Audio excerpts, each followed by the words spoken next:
Hey there, makers. Today we're bringing the legendary Master Sword to life.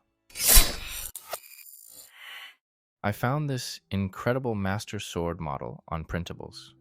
Huge thanks to the maker for designing such an awesome and detailed model. It really makes this kind of project possible. I brought the model into Creality Slice. Thankfully, the maker have split it into 23 parts. All the parts should fit nicely on the K1 Max. I'm printing with 0.2 layer height and 15% infill. No supports is needed for this.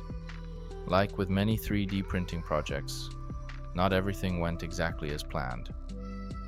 I originally decided to use up some leftover PLA I had lying around, which is why you'll notice the parts are printed in different colors. It seemed like a good idea at first, but it turned out to be more trouble than I expected. Some of the spools were pretty old and had degraded over time, which led to nozzle clogs, poor print quality, and quite a bit of frustration. In the end, I actually had to reprint several of the parts, some more than once. So I decided to make my life a little easier and picked up some fresh PLA from Elegoo. After that, everything printed much more consistently, and I could finally move forward with the build. With that out of the way, let's start sand the parts and get them ready for first coat of primer. I started off with 120 grit sandpaper to smooth out the layer lines and get rid of any rough edges. For most of the flat surfaces, I used this handy little sanding tool. It made the job way faster and helped keep everything even. I won't show all the footage from the sanding process. The video would be hours long.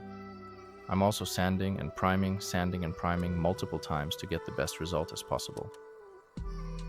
If you made it this far, thank you so much for watching. Any feedback is highly appreciated. Time to glue some parts together. The model is designed to be press fit, so the pieces slot together really nicely. To keep everything secure, I added just a small drop of super glue at each joint. Nothing crazy, just enough to hold it in place. I started with the blade section first. Getting that assembled early made it way easier to handle during sanding and smoothing later on. This is also the only piece of the sword I will be gluing before we paint it. So, this is me trying out different ways to hide some of the layer lines and fill some gaps. First, I tried this RK Universal Filler. This did not work at all. I guess this is better suited for walls. I ended up using this Cascol wood filler, and that did the job. I also used this spray filler before the last coat of primer. Last primer is applied, now we need to give this some color and shine. For the blade, I'm using this Montana black silver metallic color. This color turned out good, now it looks more like a blade. For the hilt and the crossguards, I'm using this purple metallic color. I'm really happy about how these turned out. I've got to say, going with the metallic purple instead of blue was definitely the right call. It really gives the sword that magical, otherworldly look, just like in the games. For the small pieces that goes on the side of the sword, I'm going with this Montana black gold metallic. These also came out pretty good. For the grip wrapping, I'm using this Montana black light greenish color. All the parts are sanded, primed, and painted. Let's bring this sword to life. Putting the sword together was surprisingly easy, thanks to the PDF guide that came with the model. The maker laid everything out step by step, so there was no guesswork. Just follow the instructions, and the whole thing comes together smoothly. First, we take the grip and the grip wrapping and screw them together. This should be loose, unless you primed inside where they screw together. I'm adding a touch of super glue to keep the hilt anchor in place. I slided the hilt anchor into the lower part of the blade part, also putting the pin through the hole to keep the parts together. Pressing the two hilt embellishments in place on each side of the pin.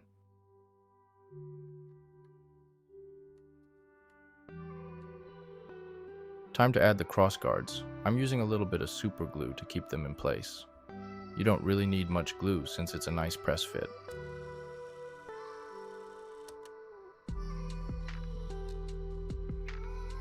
Next is to add the hilt ring over the grip. This was a really tight fit. I think the paint made it really hard to slide in place. but some sanding to remove some of the paint did the trick. Now we need to place the 2 pommel pieces on each side of the bottom of the hilt. Here I'm also adding a little super glue to make it stick.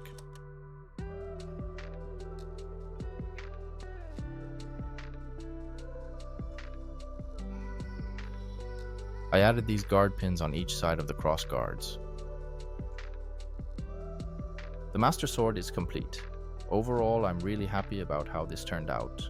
I've learned a lot when it comes to filling gaps, sanding the right way, and choosing the right colors. Thank you so much for watching. Catch you in the next one.